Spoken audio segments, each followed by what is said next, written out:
whatever we do, be it securing the passwords or helping with multi-factor authentication or going completely passwordless, the whole concept is built on zero trust, whichever route. So if you go for password security, where we're making sure that you never use a hacked password. Why did zero trust came along? Because usernames and passwords can't be trusted, they're hacked, right?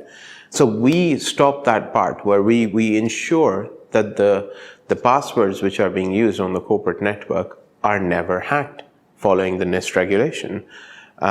So that way, yes, again, multi-factor authentication, let's say the engineering background of the multi-factor authentication is when you try to log in, it checks your username, password, the one-time code that you get goes to the servers, verify yes or no. So again, the verify yes or no part and not letting anyone in is the zero trust part. And same goes for passwordless as well.